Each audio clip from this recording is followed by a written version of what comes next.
Perceptions for Progress. Welcome, Brother Cromwell. Well, good to be here. Yes. Yes, good to And be here. then we have on the other extreme end, Mr. Raymond Packwood, owner, operator, manager of Crow Lane Bakery. Welcome. Thank you. Yes. And the other lady in the place this evening is Miss Doris Brooks. We've got dessert people in the house this evening. Double Dip Express, owner, manager, operator, and I know everyone's familiar with Double Dip Express. Welcome, Doris. Thank you. Yes. So we're going to jump right in. And Brother Cromwell, we know you wear many hats. Yes. A family man, Yes.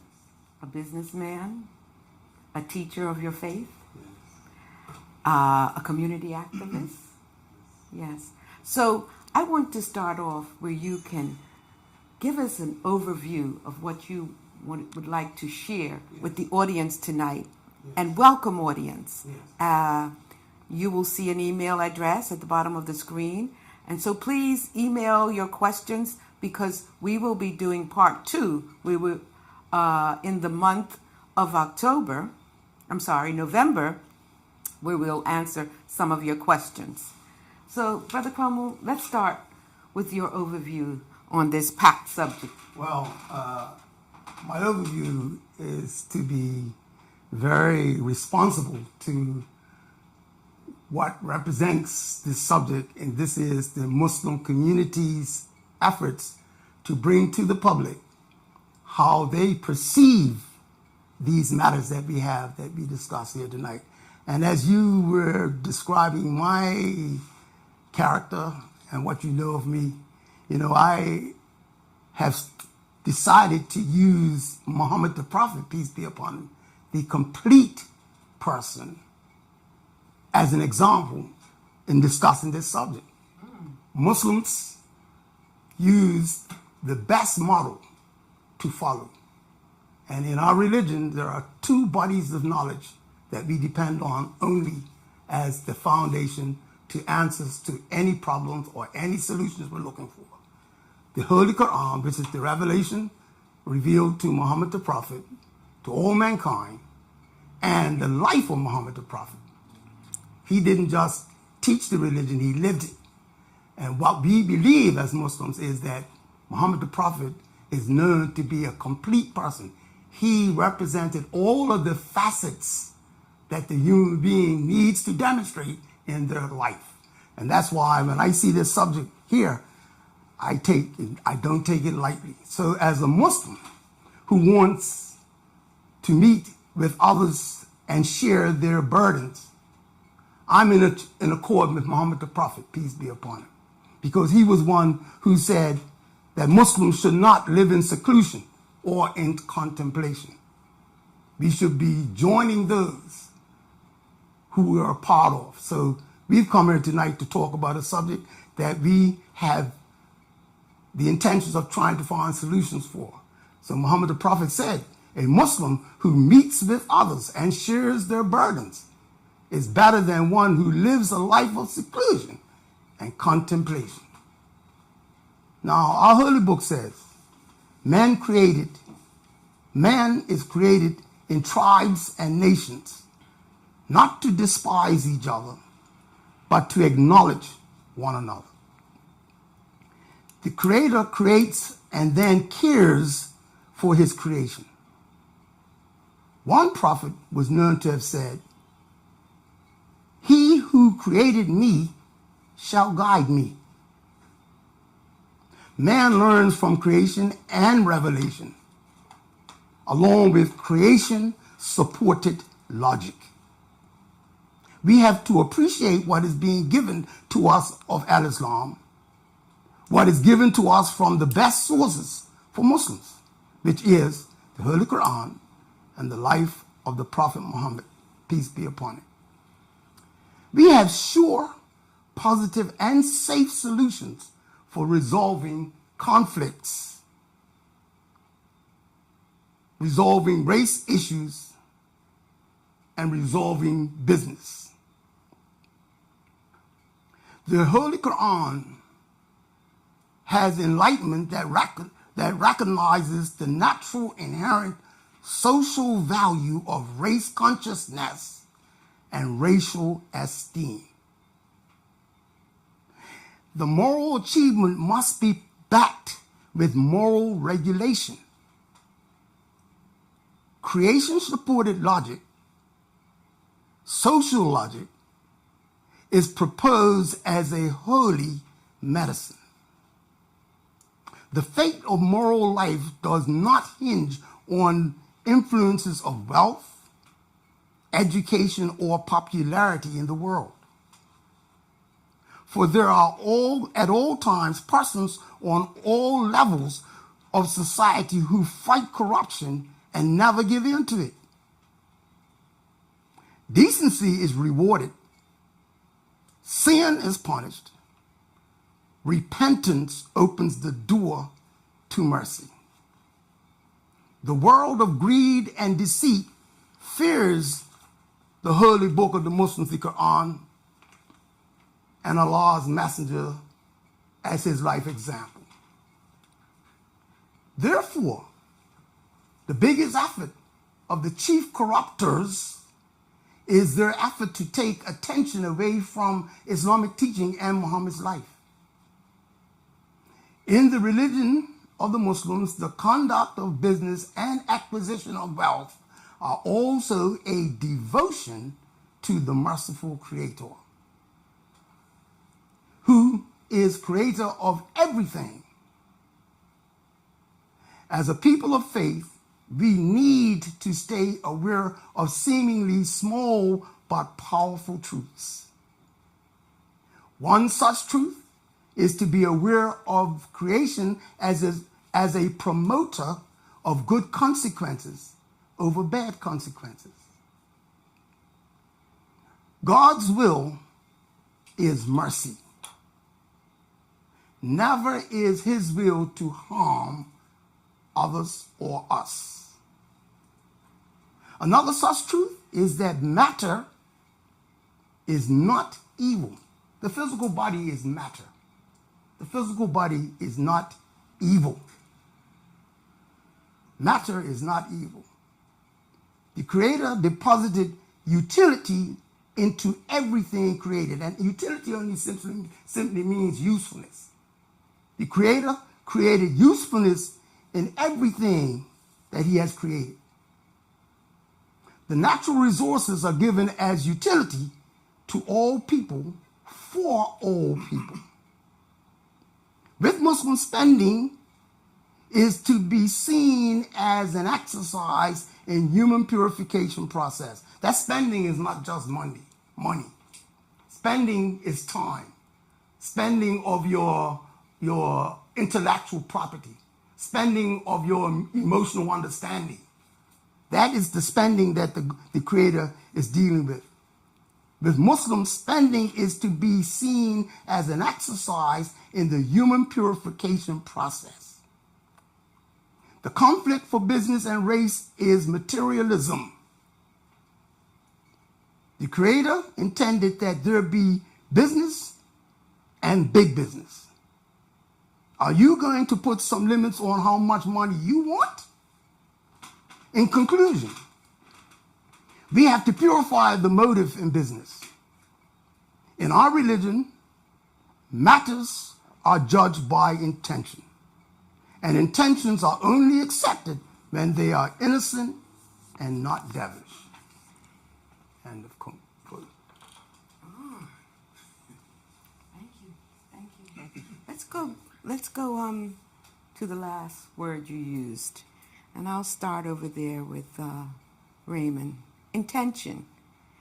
So tell us about the intention you have and had when you started as owner, operator of Crow Lane Bakery. Good question. Basically, when I started, I bought the company because I thought it could be better. It could be run better. We could do more than we were doing. And my purpose has always been to produce a good product. It's fairly simple. It's kind of like produce a good product, and at a reasonable price, and that's it. And that's what I continue to do today. So yes, it's been a 15-year journey, but Congratulations. It's the same. It's the same. Yes. So right now, I mean, a lot of people, I guess after this they may, but a lot of people don't know I own Queer Lane Bakery. That doesn't matter. Like Queer Lane's Bakery purpose is to produce a good product at a reasonable price. And Brother Cromwell had mentioned something about working with others, meeting others where they're at. Tell us a bit about how you have developed meeting your customer where they're at, meeting your staff where they're at. And also, you had to buy the business. That was interesting. That's different. So tell us a little bit about those things, about meeting others. Well, one thing I try not to do is put my views, opinions, or whatever on other people. So however, or the standards that I hold myself to, I don't necessarily transfer them. I accept what I receive. I work under the assumption that you're giving me your best.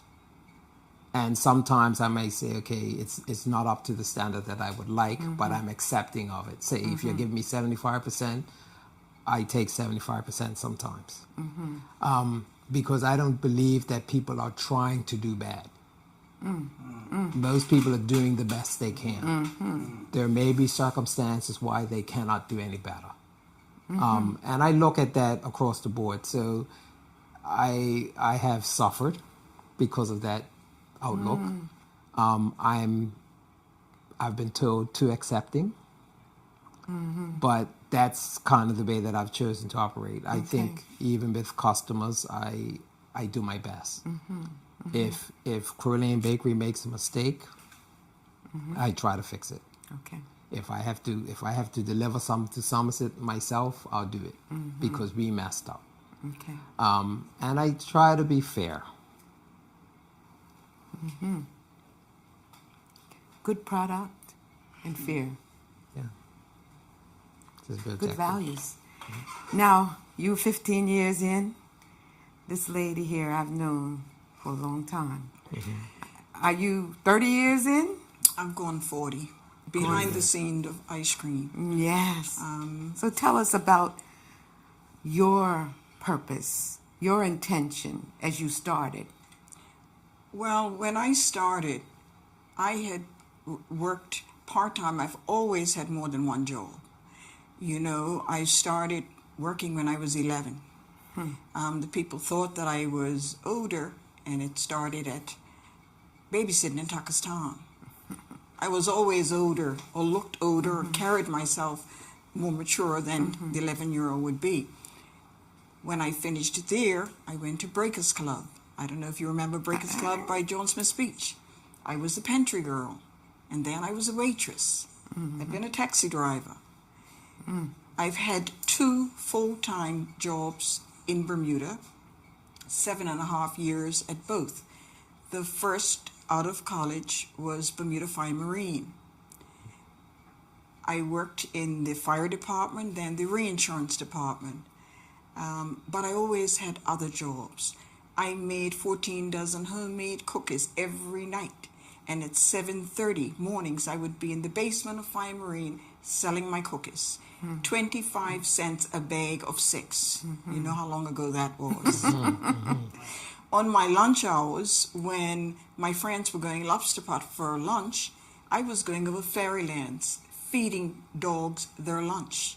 The dog would have a steak, and I had to exercise them around the house.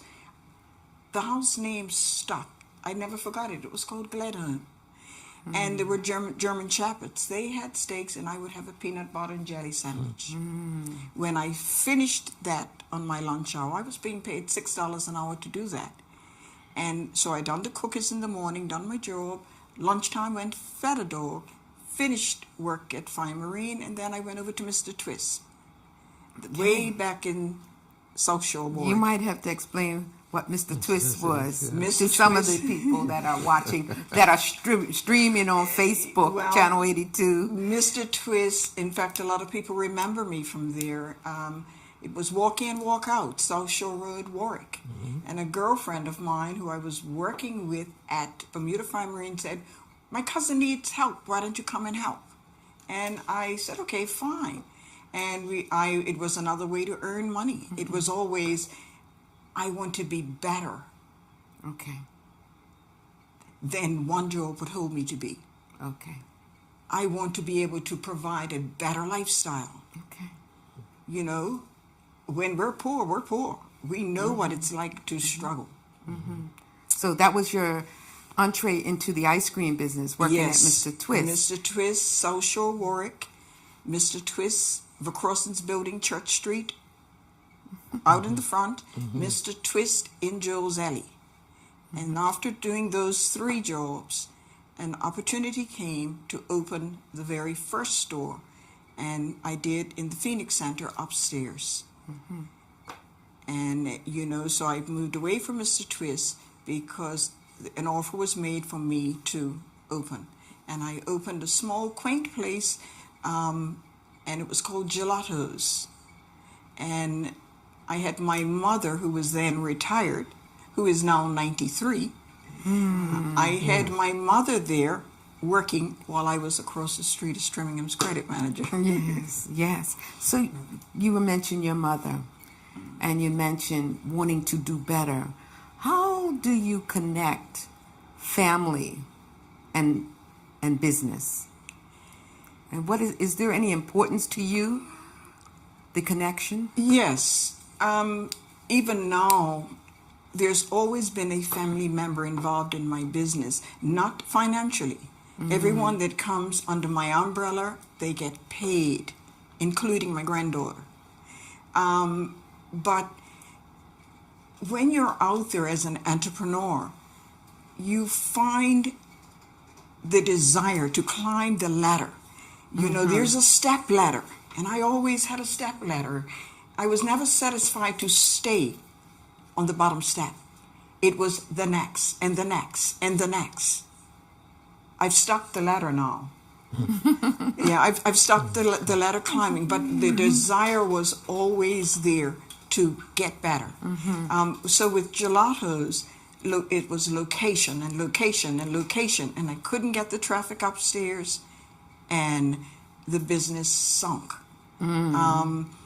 It was never taken from me, but I knew that I was losing money. And at the time, there were 6 businesses on that upper level.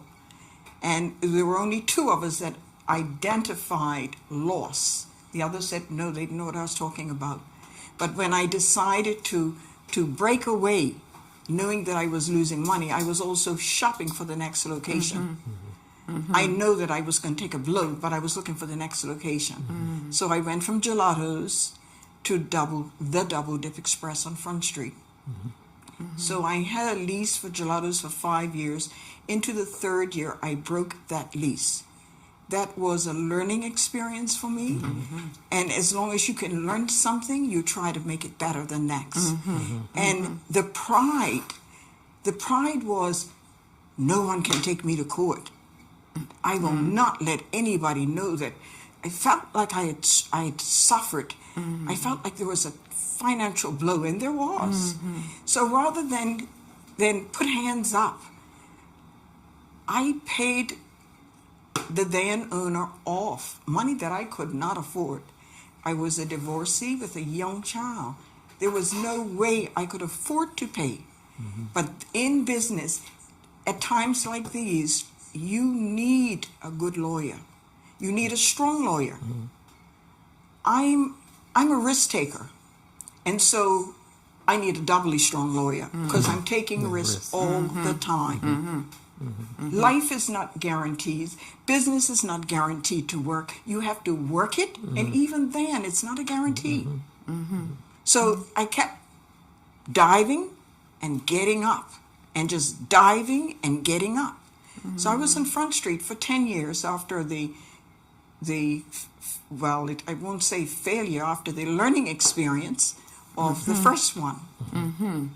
And after 10 years of the nightclubs and the dogs and the confusion on Front Street, again, I was still shopping for location. It's location, location, location. I don't need anyone bothering me about parking and, you know.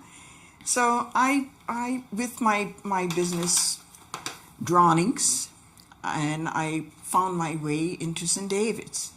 And then I'll never forget the gentleman by the name of Cal White. And he said to me one day, Doris, why don't you bring your business down St. David's? And my answer to him was, you got to be kidding me. I can't even get a meeting with those men over there. And he said, you can't what? I said, I can't get a meeting with them. The next day I was being driven around like Princess Doris. Pick the building you want. And I'm like, really? I picked the most derelict, rundown building right at the base gate entrance. And by that point, I had a strong lawyer that said, listen, don't talk. I say sign, you sign. Don't ask no questions. And there were some things there that I signed on. And you look at the building as a derelict building. You don't make it look pretty first. So my first lease was 10 years. I got exhausted with that after 4 years.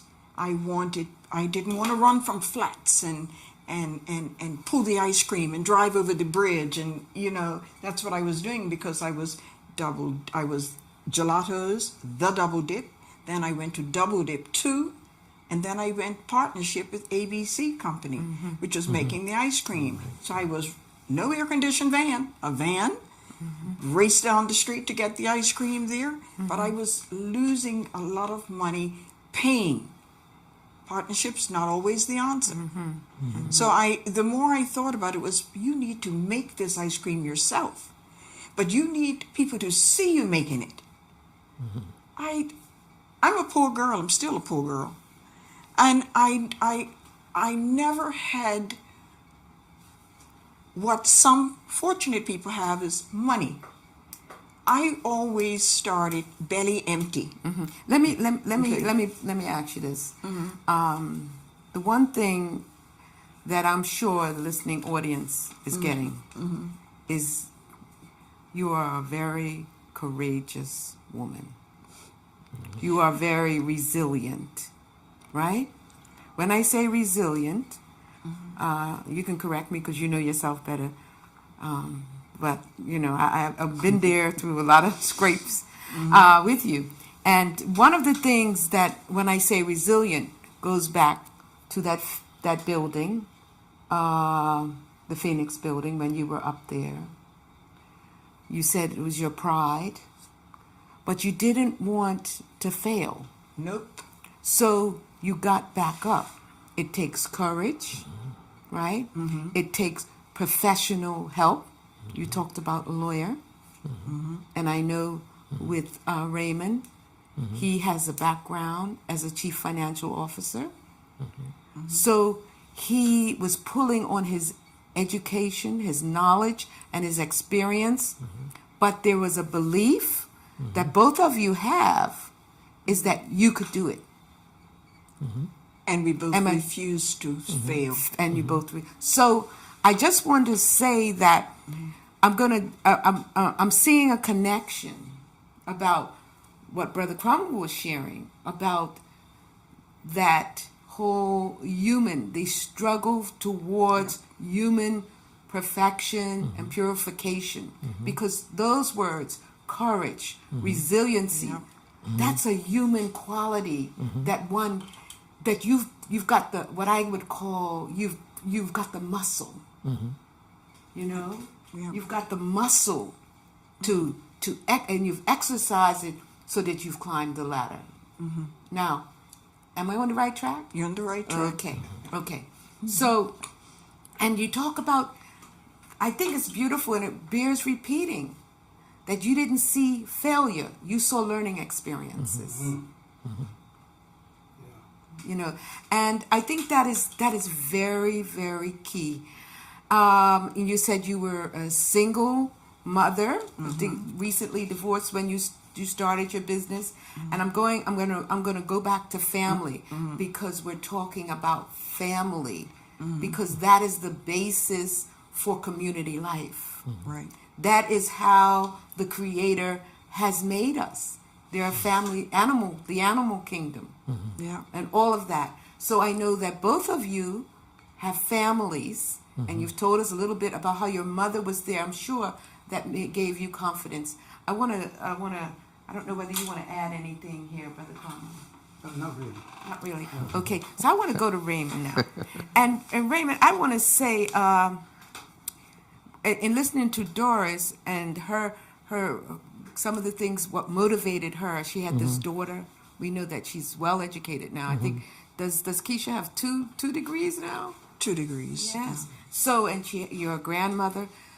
What part does family play in your proclivity to own your own business? Okay. I actually look at the benefits you get from owning your own business. Okay. A lot of times there's a lot of responsibility. We were talking earlier about how we work all the time. But there are a lot of benefits to owning your own business. For example, I get to set my timetable. So all of the kids' events I can go to, sports days, plays, picnics, whatever, I can attend. I get to take them to doctor's appointments or whatever if it's never inconvenient for me. I can always make the time. So that's the benefit to the family. I think a lot of times it's the support you get. So my wife is very busy as well, and we make a good team. Like we I wouldn't say feed off each other, we complement each other. So when she's busy, I pick up the slack. When I'm busy, she picks up the slack. And we just make it work, and it works very well. Wonderful. So it's kind of like the beauty of it is she has her own business as well. Oh, So when okay. she's busy, I know what it's like, I recognize it, and I fill in where required. And so it's kind of like it's give and take. It's also important for I guess the children in a way to see what the parents are doing. Yes. I think it motivates them as well. It's kind of like you're setting an example. Yes. Yes. I tend not to. I don't talk a lot, believe it or not. People say I talk a lot, but I don't really discuss things with people too much, too heavily. But I just go about my business, So and then I lead by example. Lead by example. Go back to your example of Prophet Muhammad. Yes. And leading not just in words. I mean, we could go down there at Double Dip, and I can stand there and watch Doris at work. She's leading by, she's leading, and she's showing others that she can work and make that delicious pineapple ginger sherbet. Okay. The other thing I'll go back to you, Doris. I heard you say we're poor. I'm poor. I want you to discuss what you see you've been enriched by since you've owned your own business. Knowledge. And when you speak about being poor, what do you mean? Cash poor. Cash poor, okay. What have I learned with the business? It's the knowledge. One thing that's really noticeable, when you gain knowledge, you don't need all those degrees. My knowledge is based on a lot of experience. I've had to fall down and stand up. It's not because I've got a doctorate or none of that. I told people, I joke, I said, I've got PM. What's your degree? I'm PM, professional mopper. When you get into business, you can't say, I'm the boss. I've never worn a feather.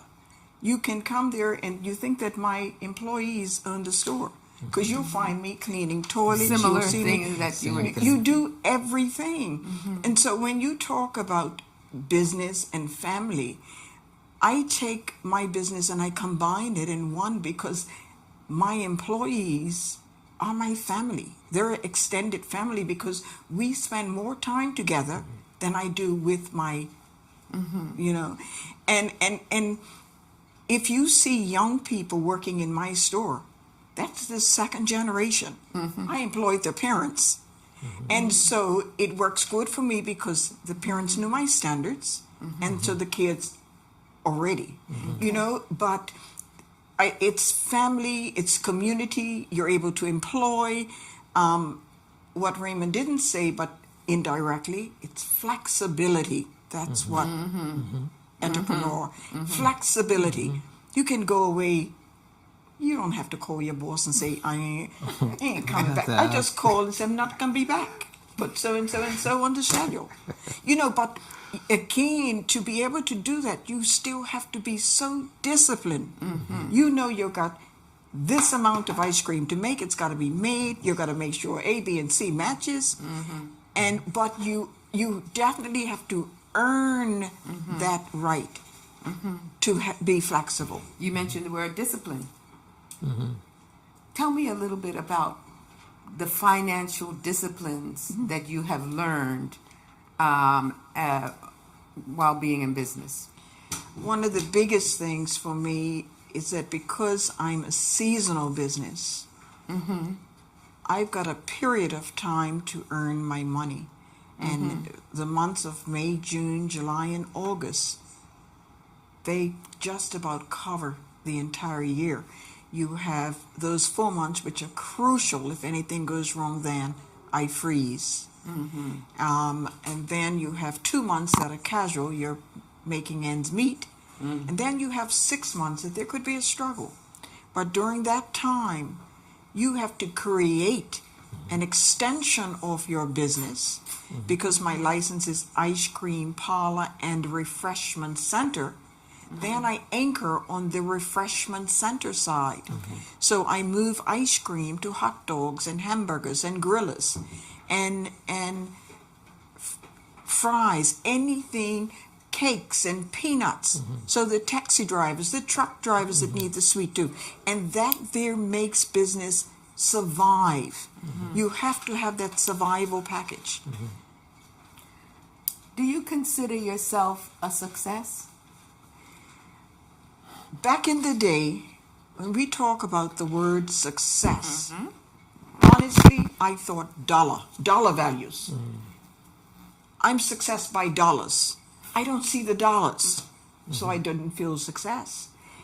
But I would tell you, after I had lost, not by things taken, I'd given it knowing that I couldn't fight, I didn't feel successful at all. I felt the struggle. And during the time, you might not be aware of it, but the time that I was taking what we call a belly dive, I got this call one day, and the call said, you are going to be honored at Bermuda Small Business, the I Believe Award. She didn't know. I was diving.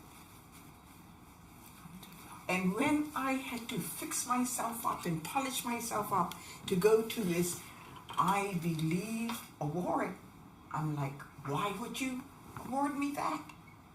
And I was told, because you have shown that you believe in yourself. But it's been an awful lot of hard work. So when people say success, I can understand it a bit better now, but it was such a rough ride. Am I there? No, because the bills are higher. I borrowed more. You know, when I piggyback and say, lend me $25,000, I'm now screaming $100,000 or more, because the climbing the ladder, the steps were higher. It cost more money. Let me switch to Brother Cromwell here. You know, a lot of people know you're a master. I tell people, he doesn't just cut your hair, he does your head. And what I mean by that is that you're sitting in the chair getting a haircut, and there's so many people that have said the wisdom because that you have shared with them. As you listen to Raymond and Doris this evening, Share some wisdom. Actually, what they've said thus far, and I feel that I'm getting more from listening than wanting to talk right now, because their story has put paid to what the truth of our potential is.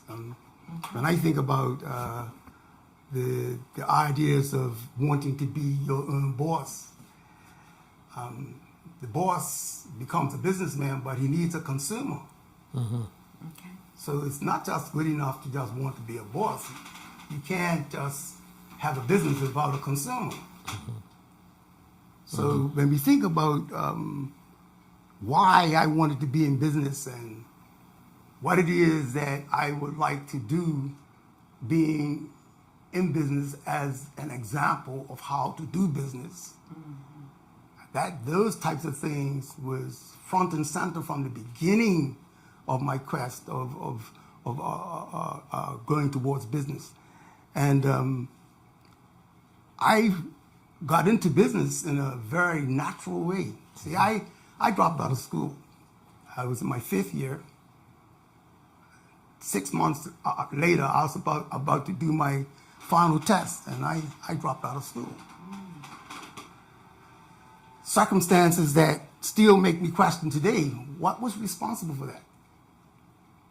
And today, at 72 years old, I'm still seeing the benefits of wanting to understand how did I end up as a very capable student not fulfilling the task of being educated and completing my education in high school.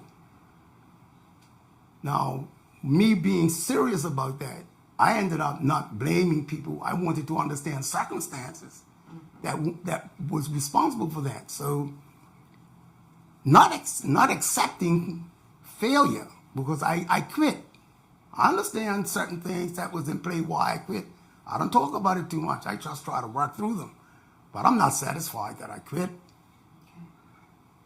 I then said, you know, I'm better than what I was becoming after the next stage. You know, I was now wandering and sometimes aimlessly, but I wasn't satisfied with that. And I sat and questioned myself. I remember the parking lot which I parked in one night and questioned my potential and why is it that I'm not being better than what I can be. So I questioned what it is that I know I like. And strange enough, one of the first things came in my mind was, I used to like fixing my mama's hair before she went to work. I used to brush her hair. She used to tell me comb her hair, and I used to comb her hair. And I used to like it. During the course of me trying to answer my questions as to what's on the next corner for me, as a 17-year-old, 18-year-old guy, I said, I know a friend of mine that's in New York City right now doing barbering. And my next trip, I'm going to go to see what he's doing, man. When I got to his school where he was learning barbering, that was it, man. You found passion. Yeah, man. I looked at what these guys were doing, and I thought about how I used to feel when I used to get a haircut. I liked looking the best I could look, and I didn't like how barbers used to mistreat young boys when older guys came in and wanted to take their turn because they wanted to dominate and get their haircut ahead of younger boys. So I used to think about that. I used to think about how I felt. And I said, if I ever became a barber, man, I'll never let that happen, man. Because children have rights too, man. Yeah. So that was part of the beginning of my moral accountability in business. So when I went and applied to a school in Manhattan, I got accepted and I completed and I started my journey in business. The driving force for me was that I was never going to be reflective of the things that I disliked when I was getting a haircut. And I've just completed 50 years of business. I'm no longer doing the business publicly. I'm taking care of friends and relatives, but not publicly. And I'm still driven by the passion. I found my passion. Yeah. No, And my business, it can now be described as not being a business. It's my life. And there lies why the moral story is not separate. I'm no different than anybody else. You guys are talking about me, man. It's just that you're talking about your business. But the spirit, I felt the same things, man. You know?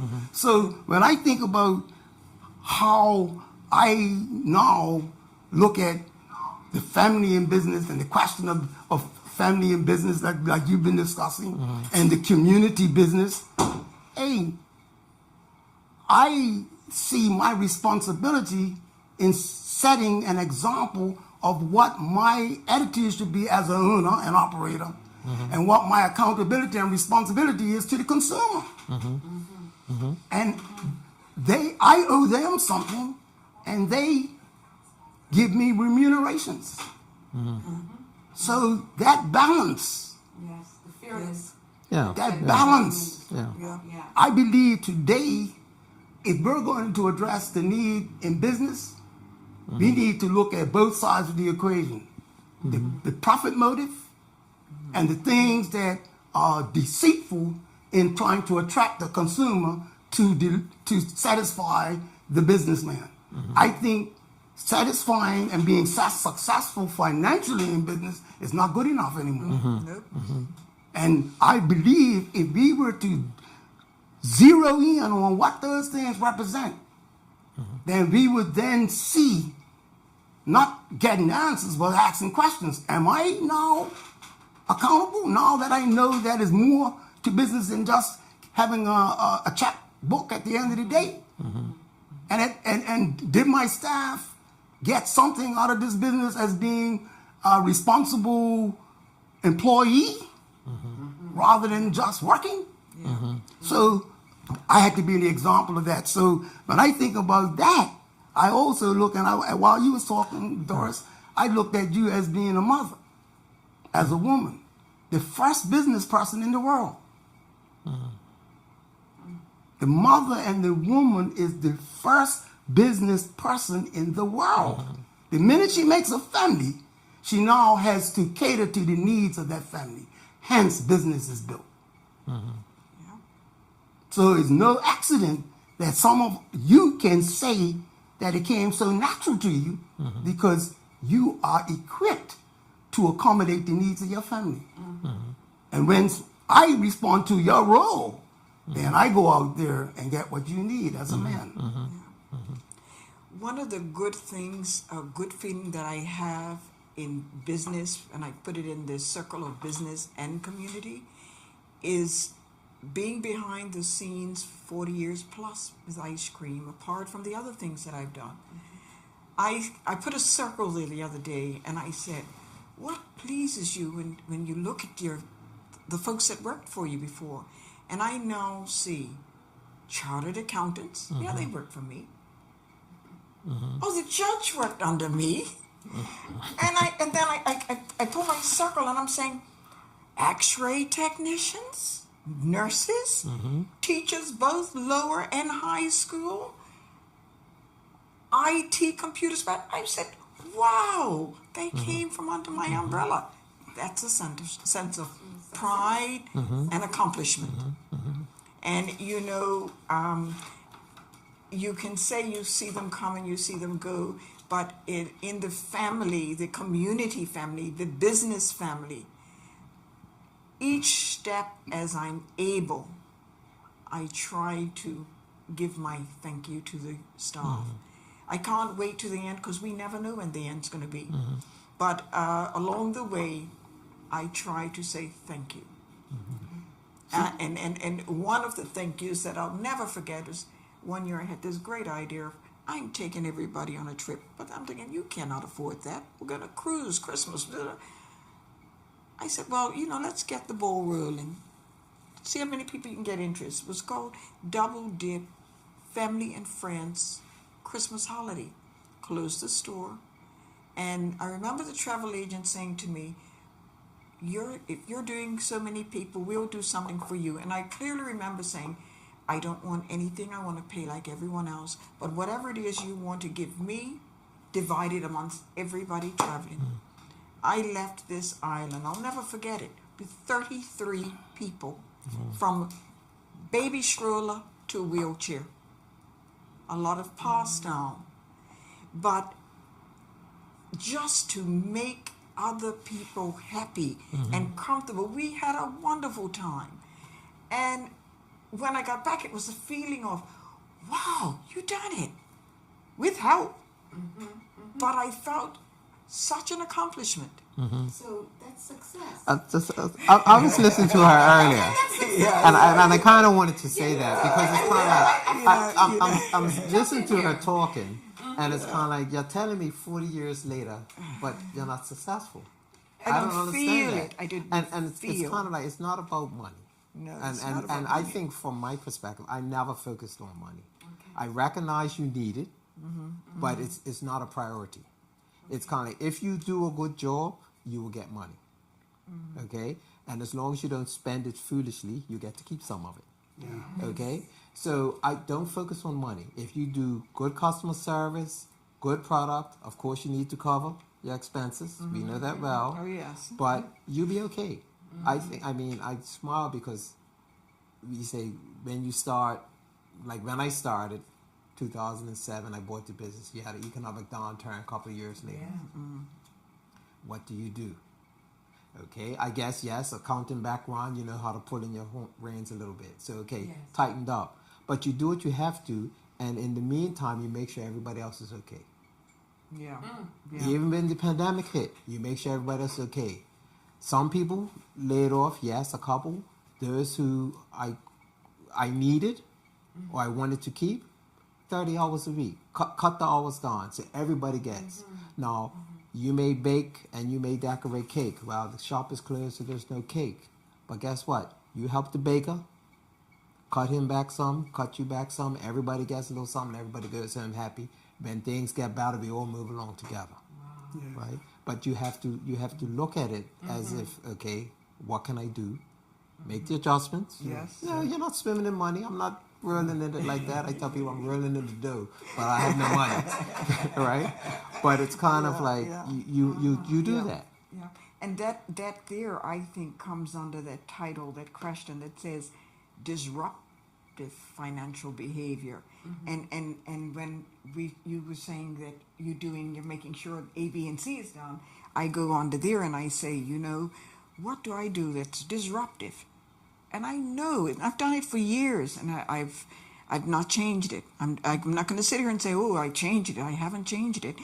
One of the things that I've done to myself is I've never put myself on the payroll, and I do not keep myself on that payroll. A, staff first. B, bill second. 3, if anything is left, then maybe me. And I've done it, and I still do it, no matter how little or how much I earn. It's just, I don't put myself first like that. Because sometimes, being realistic, you cannot do that. Absolutely. You can't have $100 and say the staff got to take 50, but put yourself first. You can't do that. That's being unrealistic. You can't do it. And as a pattern, like I said, climbing the ladder, because I had that pattern instilled, I continued with that. So that's my disruptive financial behavior. Yeah, it can be viewed as disruptive. I think in some cases it's necessary. I think a lot of times people have the perception that people are in business, money is coming in the door, so everybody's rich. That is not true. Okay? A lot of times people say these guys are making big profits. That is not true. You have a lot of businesses where the owners don't take much. Right?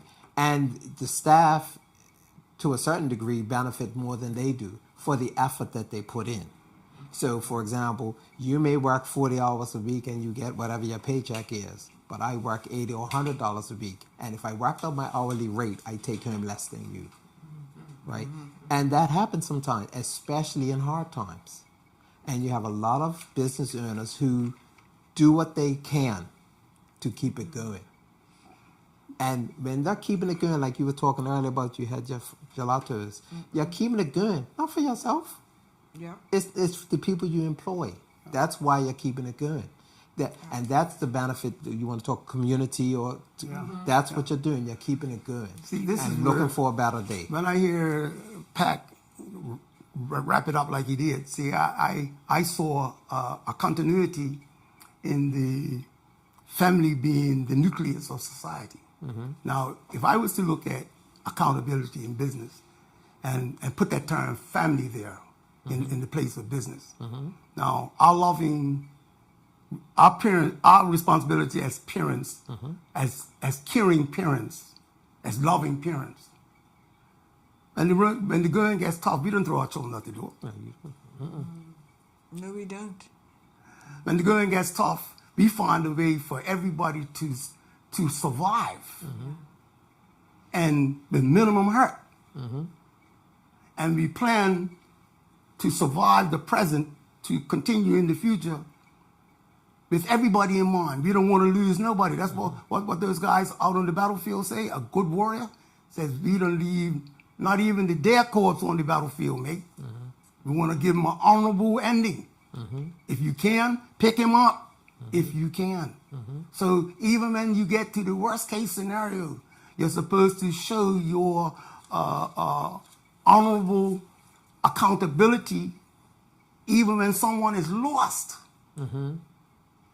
Right to the end. So here it is.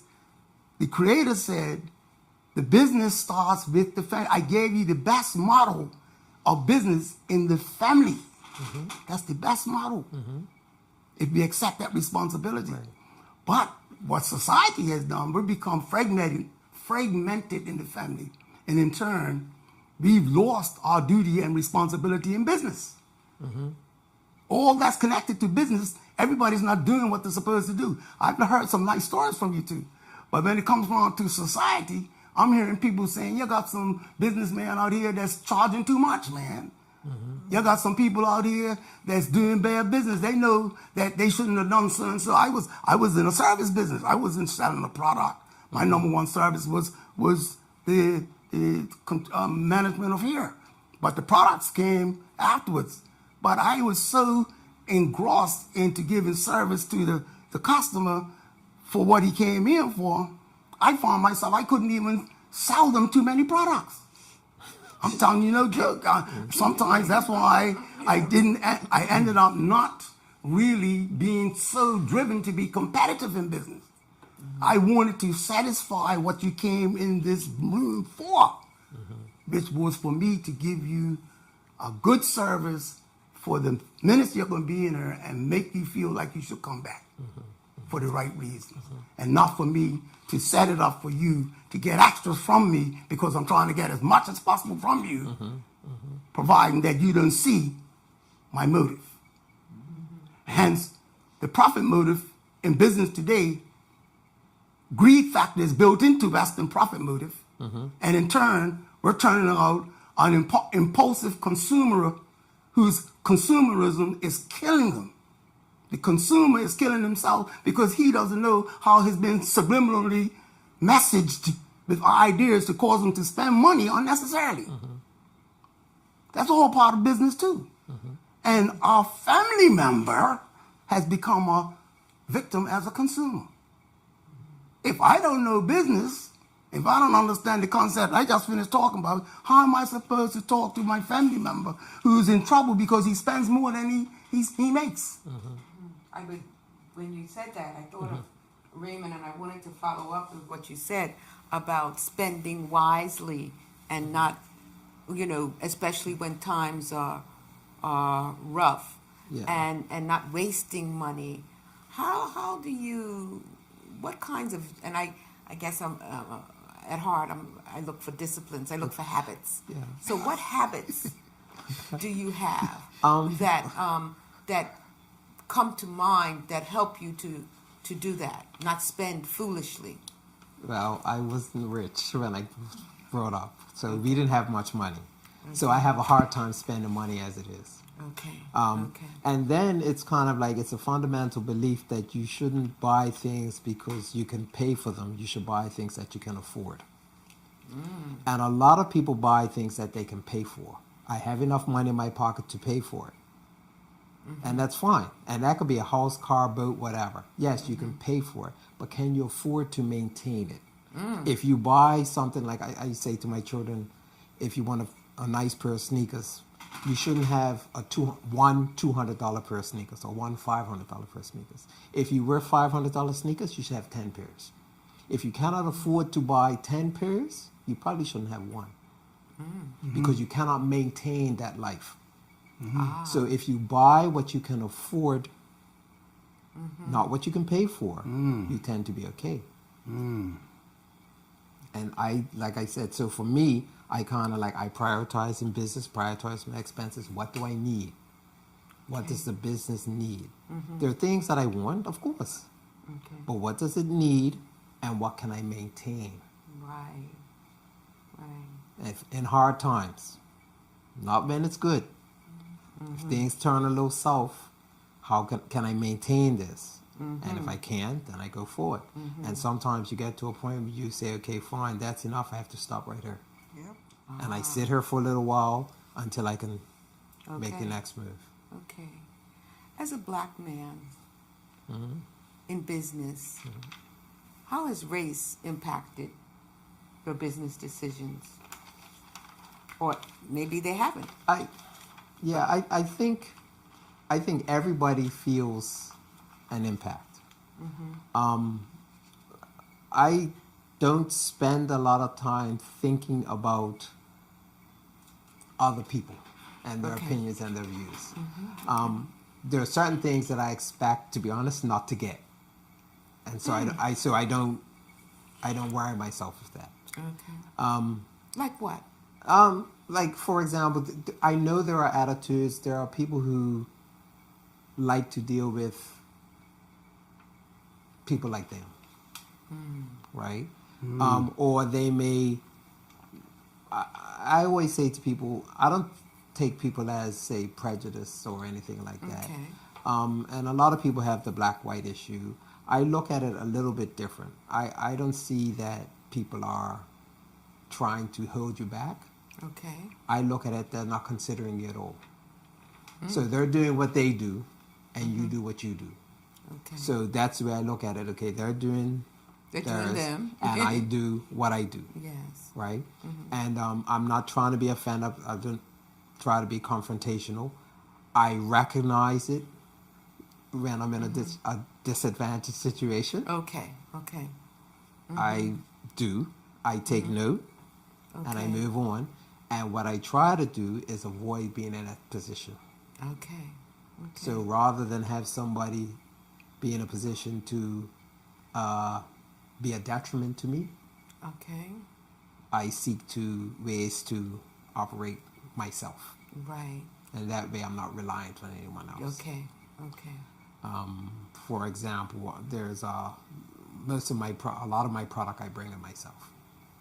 Okay. So I'm not necessarily beholden to the large wholesalers because I carry my own inventory. Okay. It serves two purposes. I know what I'm getting when I'm getting it, and it actually helps me keep my prices down. Great. That's a great I think way of looking at it, where it doesn't hold you back, and then you take on a victim role. Yeah. So you recognize it. It's a reality, Yeah. and so you create. You become. You mentioned earlier. We look at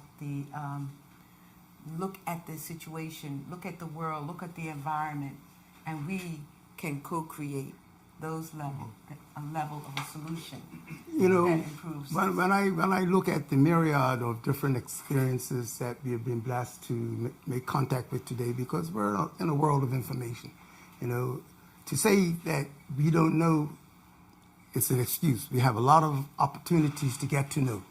But I think about how Raymond responded just now. That's his experience. That's what he's living. I don't expect nothing else. In fact, the best he does will show me that there's one answer to a set of circumstances that is associated with his experience. Yeah. But we're made up of a lot of experiences. When I read that particular question earlier, I looked right away at how I got a feel of what's going on in the business environment, and I wasn't even in business yet. I went to a bank to respond to a debt that I was dealing with because I had bought this business and I bought a debt with this business. So because of that debt being in credit, the credit association, Association. I didn't want that on my record as being in credit association as not paying my bills.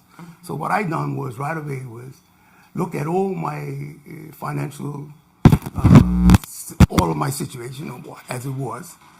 And I said, I'm going to go get a loan that I know that I could qualify for and pay off all those debts that came with this business so I would not be seen as on my record.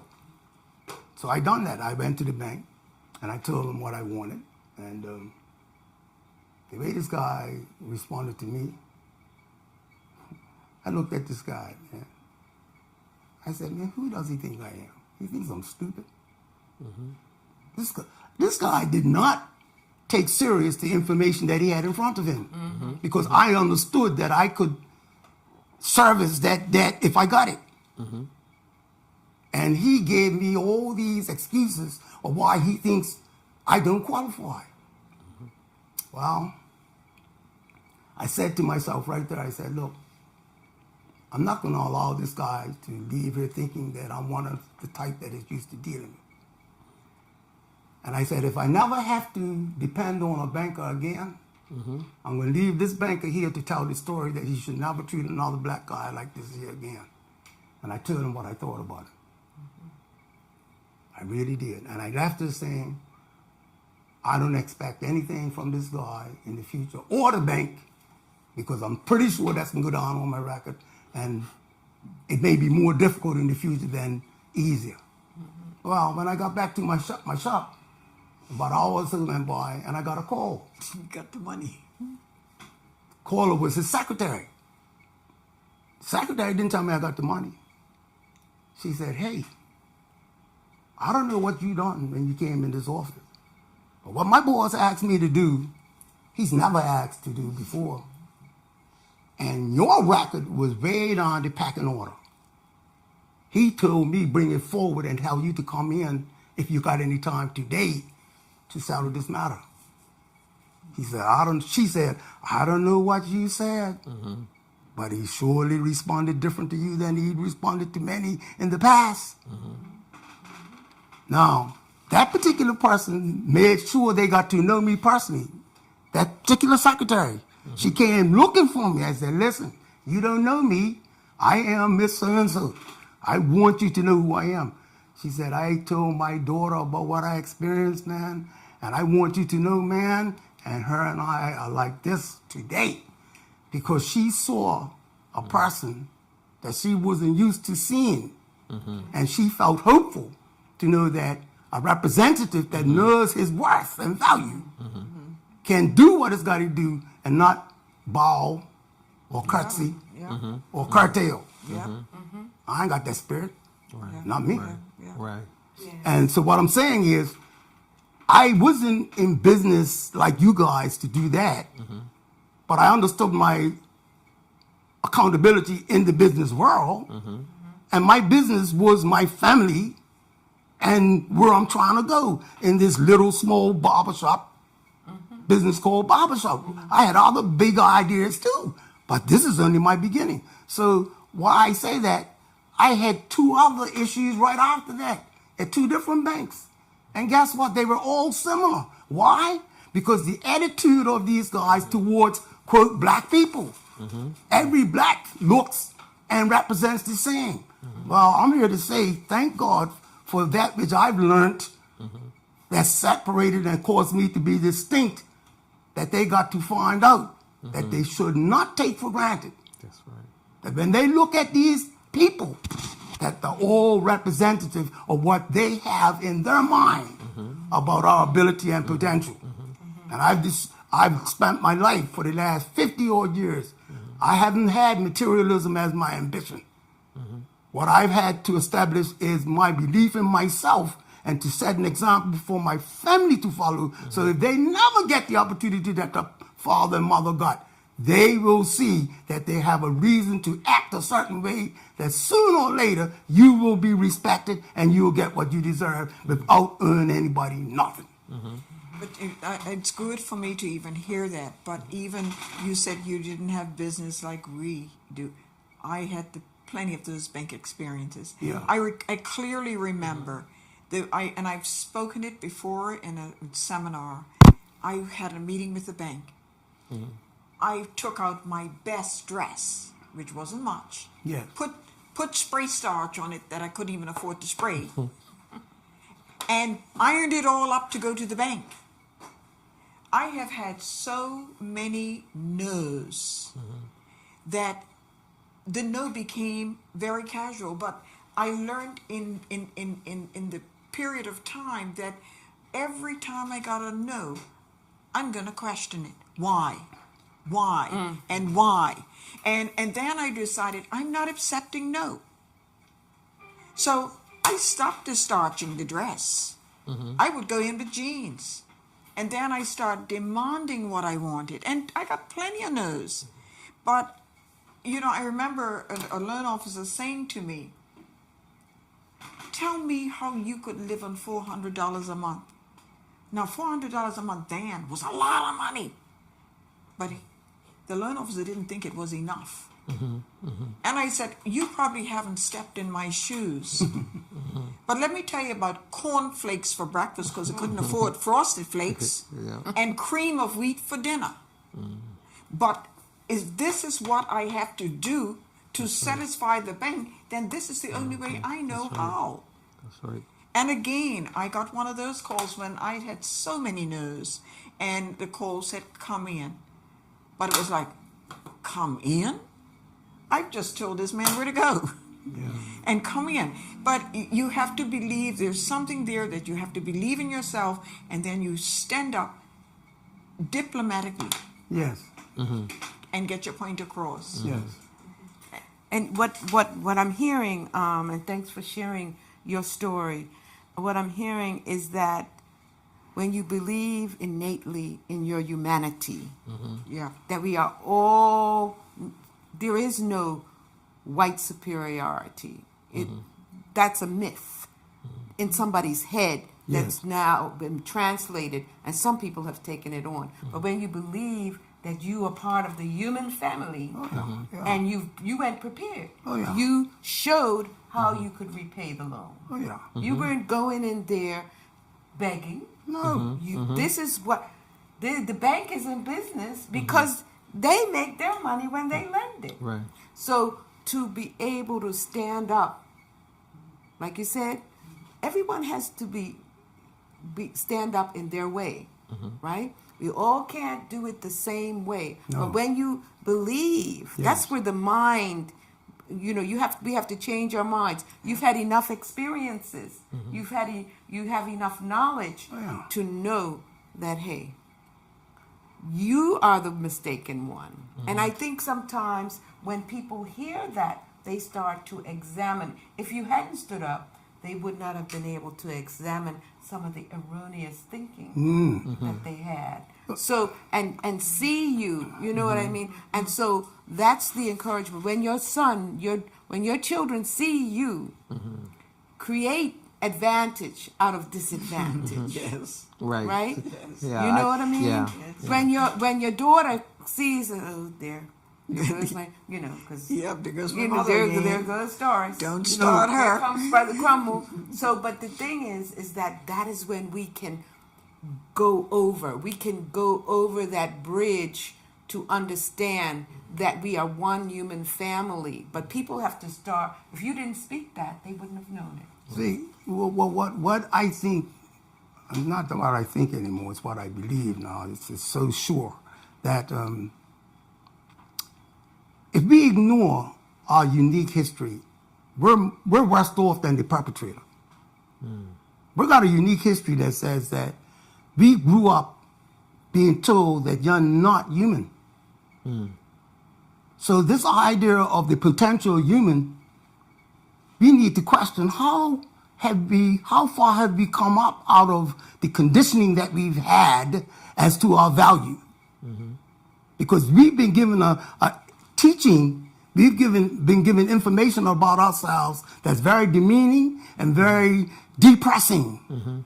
And unless you come up out of that, you cannot stand up and represent the best of yourself. So it's important for us as a people, as much as I am a part of this society, I will not separate myself from my dignity or my past. That which is present that's working towards my future, I can't separate none of that. But at the same time, I'm also smart enough to know I don't have to separate myself from society to make my point. I have a responsibility to my lot.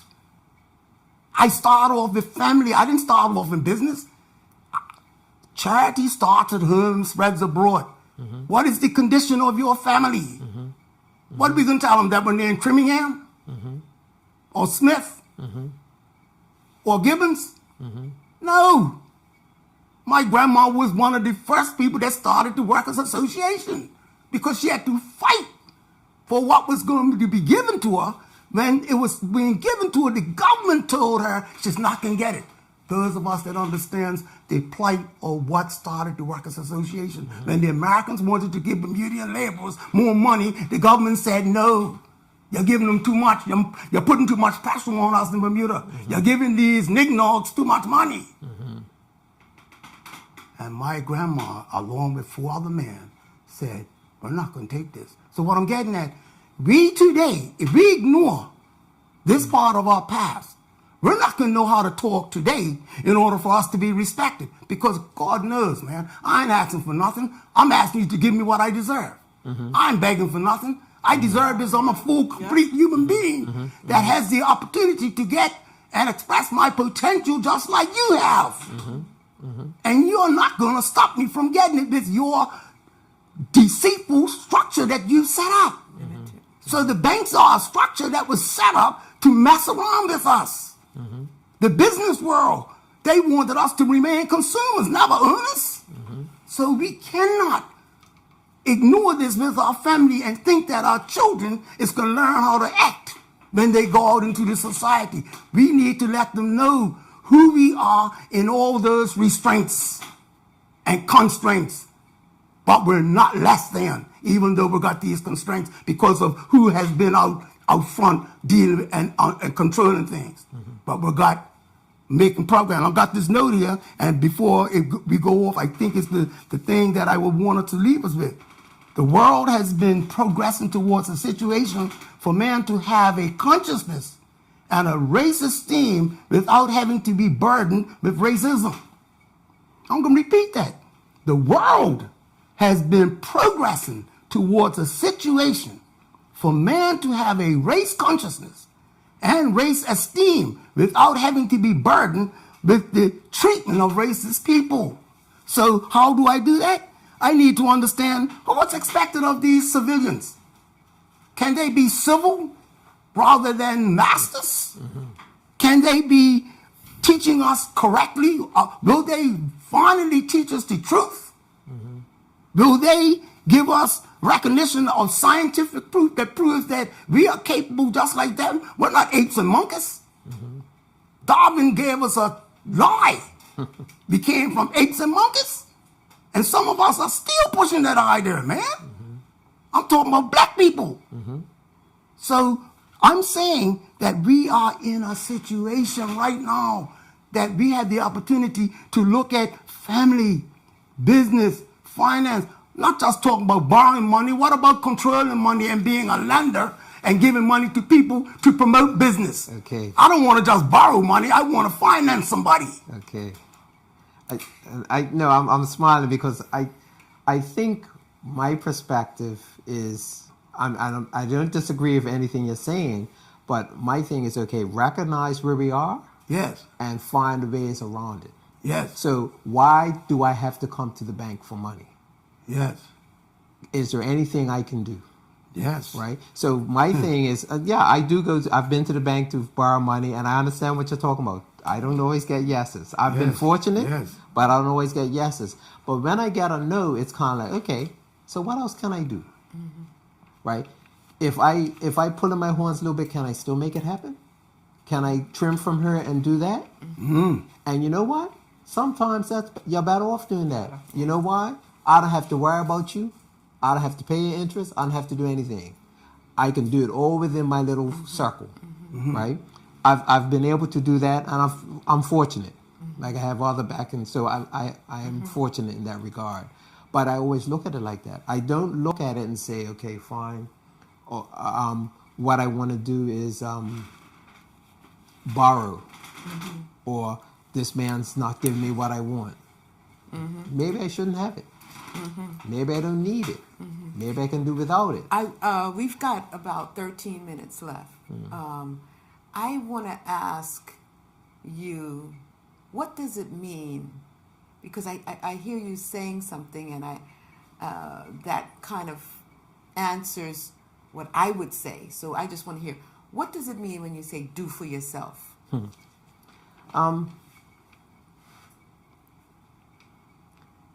Okay, when it comes to business, and everybody talks about self-reliance, right? You do need partners. You do need people that you do business with. But I try to be independent. So when you say self-reliance, or when I say self-reliance, Yes. I mean I'm not tied to you. Right? I think what happens in Bermuda a lot of times, people get into business, you have a supplier, say one of the big guys, whatever.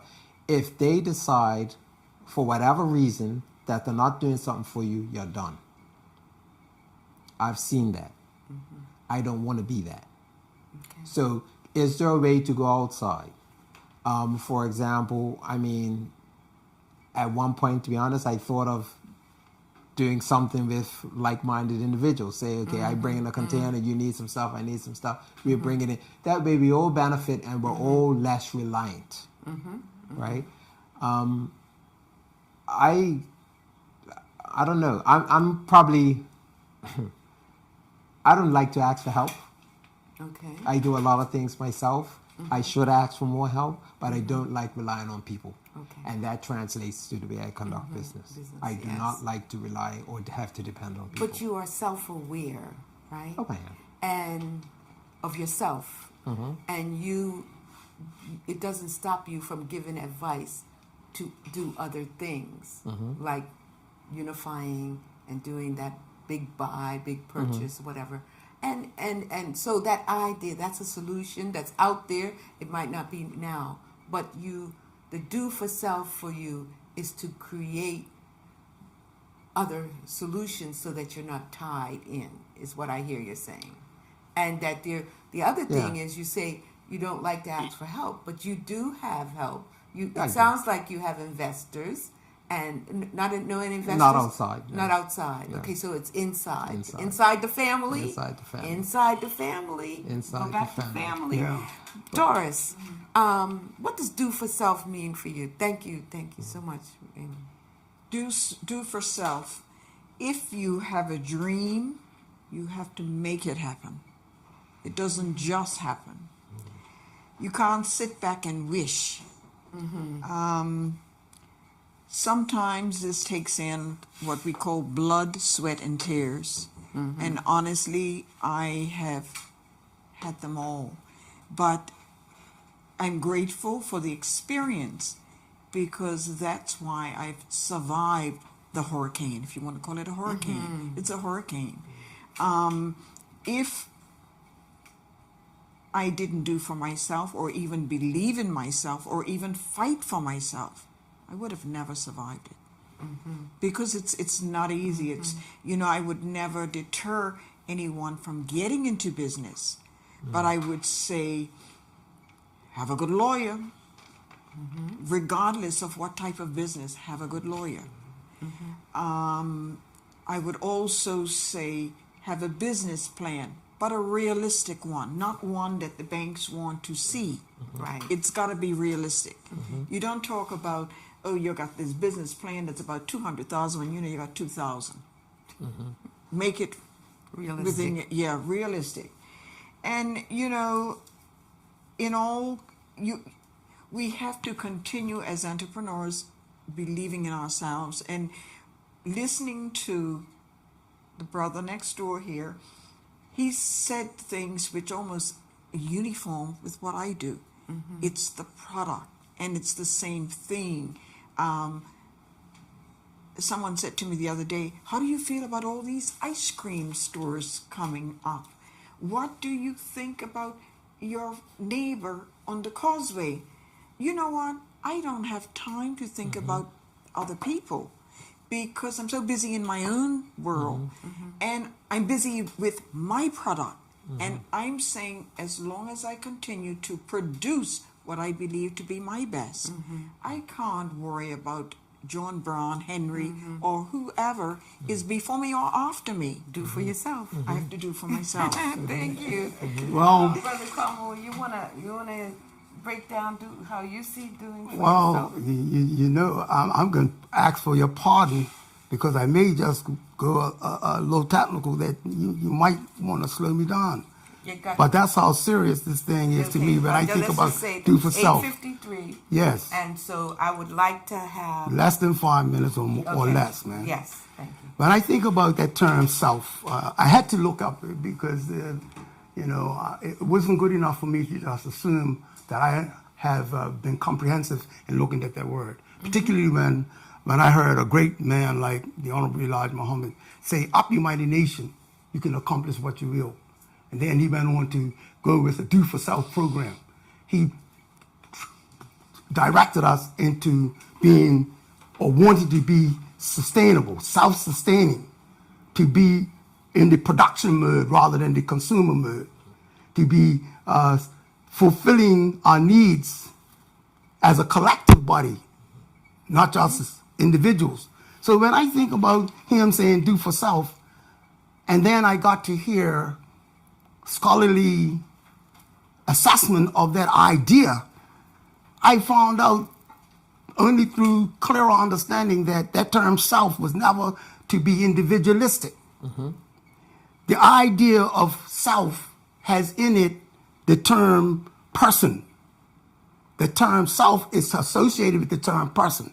Now I'm going to give you some dictionary posts on how this thing, based on this subject we're talking about tonight, ties in. The idea of self is the source of social adaptation and growth of individual personality. You can't grow individually without other people. So the social part of it, in order to fulfill yourself personally, you have to be involved with a group. That's what that post is suggesting. The other post, another post, the dynamic organization of patterns of behavior acquired through social frustration. Didn't I just talk about what my grandma done? She took care of herself by joining others to address a problem that she didn't accept.